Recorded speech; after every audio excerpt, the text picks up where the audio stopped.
Caloroga Shark Media. Hello, I'm Johnny Mac with your daily comedy news. Desi Lydic, who should be the host of The Daily Show, was talking about Bob Menendez. That's the senator from New Jersey. He's involved in a little legal thing. Ex-senator, right? I guess he stepped down. I don't know. It's a joke. Who cares?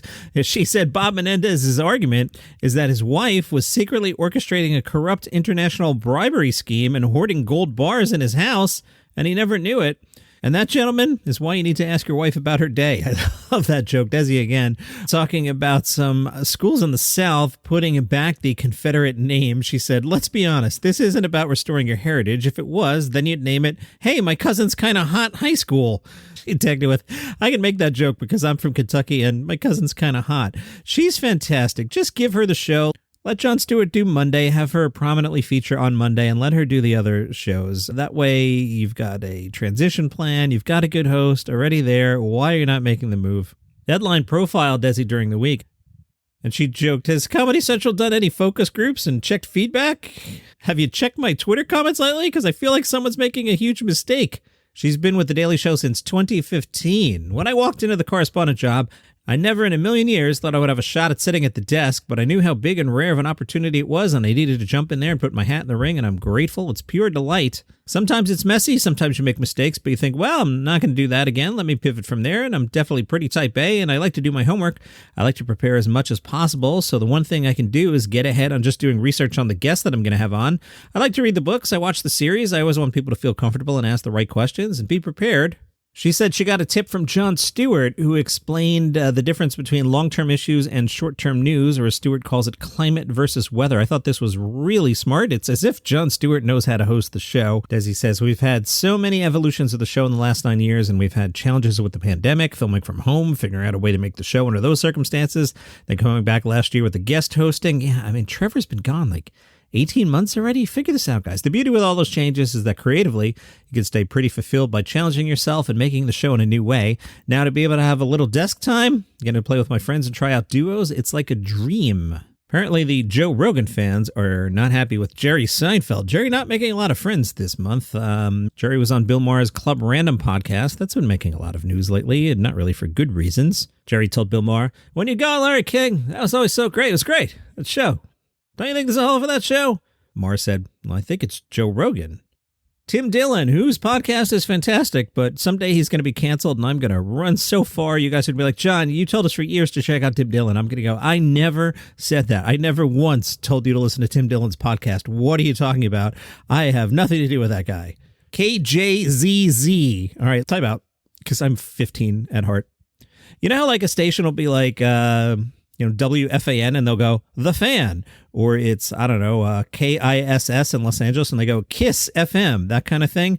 I keep looking at KJZZ, and it's not a jazz station. I know what you're thinking. I'm thinking it too, but I'm not going there. I just want to know what KJZZ's nickname is. Why don't I just go to the website? Let's see what they call themselves. I know what I want to call it. 91.5 KJZZ. They don't seem to have a nickname. They have podcasts. One of the podcasts is called The Show. Not sure that's the best idea for SEO, or maybe it is. KJZZ's The Show is a stream of curated stories from Phoenix, the Southwest, and around the country. Are they even a jazz station? At least be a jazz station if you're going to be KJZZ. You know, you could be 91.5 The Jazz. You know? No? Yes? Well, all right, let's move on, John. Tim Dillon. They talked about Tim Dillon and wrote, on a recent Friday night in downtown Phoenix, the line outside Stand Up Live snaked all the way from the front door of the club, down a flight of stairs and onto the sidewalk. It was almost time for the fourth show in a sold-out run by comedian Tim Dillon. One person in line said, he makes me feel a little bit more sane in an insane world. Another fan said, he's not necessarily afraid to be politically correct. What I think is important in today's day and age with cancel culture, I think freedom of speech is really important in being able to say what everyone's already thinking. Yeah, but here's what they're missing. Tim is saying what everyone is thinking in a character where he's making fun of what the people that think Tim is on their side is doing. Listen to the podcast. You'll get it. He's kidding. He kind of says what we're all thinking. I think that's what kind of comedy is. Say the unspoken. So I'm a huge fan of that. Another fan said, cancel culture's gone too far. People are too scared to say what they're really thinking. Love this. The folks from The Jazz asked, can you I really want to make the joke. It's like bursting out of me. I can't. Oh, I just made it. Leave it in. Can you give an example of something you've heard him say that... I lost my train of thought. I'm leaving all this in. I'm making myself laugh this morning. All right. KJZZ reporter asked a fan, can you give me an example of something you've heard him say that feels like the kind of thing people are thinking, but feels like the kind of thing other people aren't willing to say?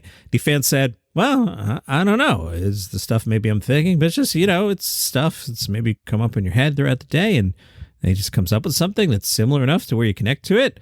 Another audience member said, he speaks in a way that really isn't acceptable anymore, and I find it to be wildly entertaining, hilarious, and refreshing, and I like it a lot. The reporter from KJZZ asked, I don't know why those call letters are so funny, but they're funny. When you say a way that's not acceptable anymore, what do you mean?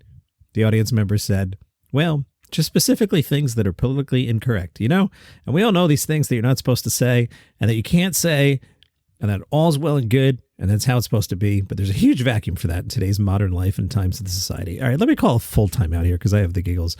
I mentioned yesterday I was in a bad mood. This morning, I noticed I was in a great mood. So yesterday when I was driving around town, I was screaming at people through the sunroof. Why are you blocking the intersection? Today, when I was driving on the National Donuts chain, by the way, I screwed up my order. I forgot to click the caramel. So I just have this thing that has just no flavor in it, but that's on me. I realized I'm waving at people. I'm saying hi to neighbors. Honked at the hey, haven't seen you in a while. Was a woman rollerblading with dogs. I'm like all happy. And now I'm all giddy at KJZZ. One group of Dillon fans told the reporter from KJZZ that he was asking all the wrong questions. If people are taking what he's saying as super political, I think they're missing it, like deeply missing the point, especially if you're taking a comedian for his political views. You're probably too dumb to understand comedy. I wouldn't have put it quite that way, but I think that fan does understand what Tim Dillon's doing. The reporter from KJZZ says, at that point, I was starting to notice that almost nobody I talked to said they were there because they like Tim Dillon's comedy. When I asked them about their favorite Tim Dillon bits, they might reference a rant from Dillon's podcast. I do think that's fair. He's a better podcaster than a stand-up. Yes, I agree. The reporter from KJZZ, the Jazz, said, I found Tim Dillon to be somewhat quirky on stage, a heavyset guy from Long Island who occasionally dyes his hair and likes to wear ill-fitting t-shirts and baggy jeans. He's gay, but he said he'd happily let the British monarchy call him homophobic slurs all day if they let him live in one of their castles. Part of the reason the reporter from KJZZ came out to the club was because they'd noticed that Dillon has become a mainstay of the fratty, aggressive, masculine circuit of comedy podcasts like Rogan's, and it seemed like an odd match to me. The more I talked to the fans, the more I started to think they weren't necessarily there because they loved Tim Dillon's jokes. They just loved Tim Dillon.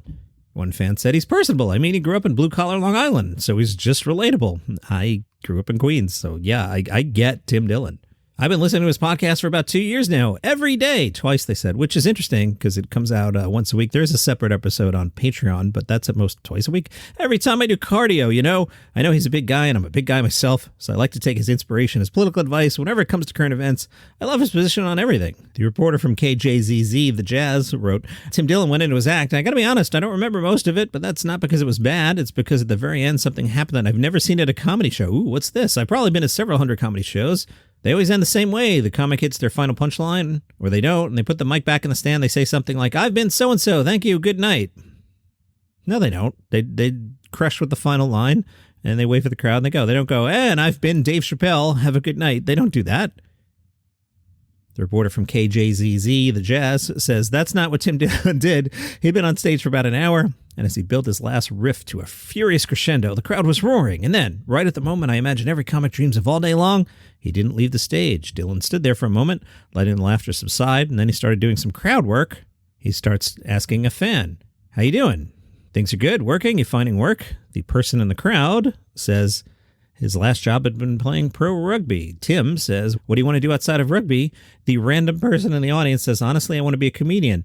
Tim says, you want to be a comedian? You want to get up? Do you really want to get up? The guy gets up. Tim says, what's your name? Nick what? Ladies and gentlemen, Nick Hartley. Hartley did 10 minutes and apparently was good. Plant? Maybe? Possibly? Perhaps? Ooh, I don't know. How random that Tim Dillon would do crowd work and the guy would be good. That's weird. Boy, second day in a row, I jumped into an article that went way longer than anticipated.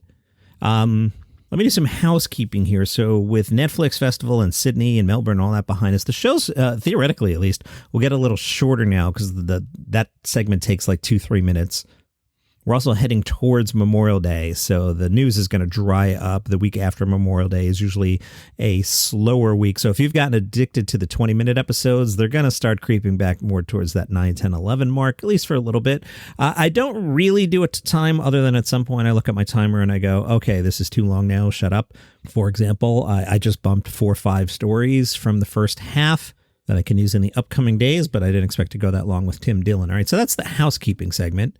I heard from JB, who was responding to the other day where I was questioning the premise of Louis C.K. being out $50 million when he was canceled, not canceled. JB wrote, Louis C.K. $50 million. Yeah, his TV show Louis was canceled and taken out of syndication, no longer on FX. Not sure how many more seasons it had on order, but that was a pretty big hit.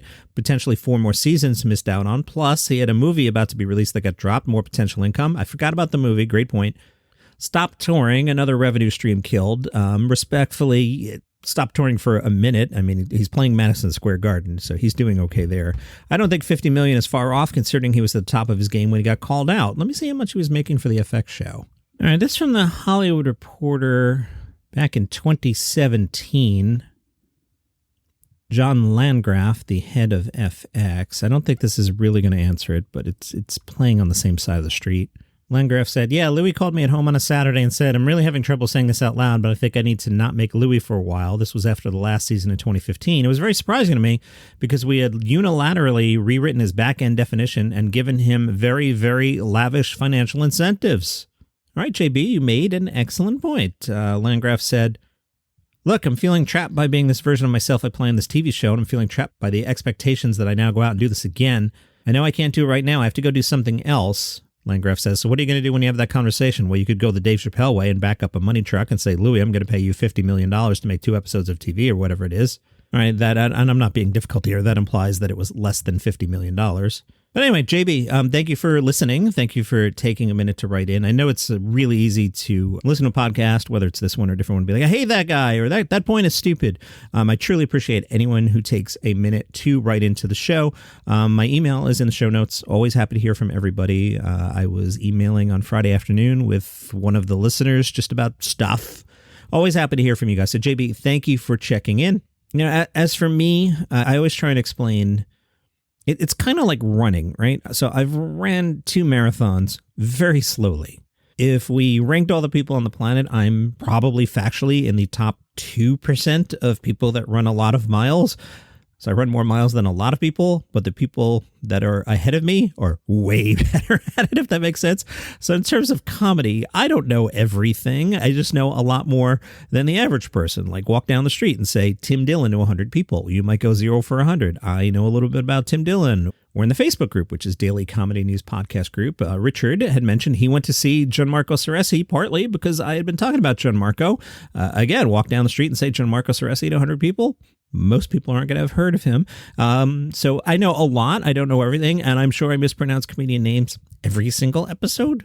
Oh, and I'm checking the timer here. All right. Especially for a Sunday. The weekends, I try and make it a little shorter just because factually people listen to fewer podcasts on the weekend. So I say some things for Monday when I get more downloads. But this is good because, like I said, Memorial Day is going to be super slow. So I'm glad I have all these extra stories. I might actually bang out Saturday of Memorial Day weekend with the leftovers just to make my weekend a little easier. Anyway, that is your comedy news for today. Thank you so much for listening. Please feel encouraged to take part in the Facebook group or email me, and I will see you tomorrow.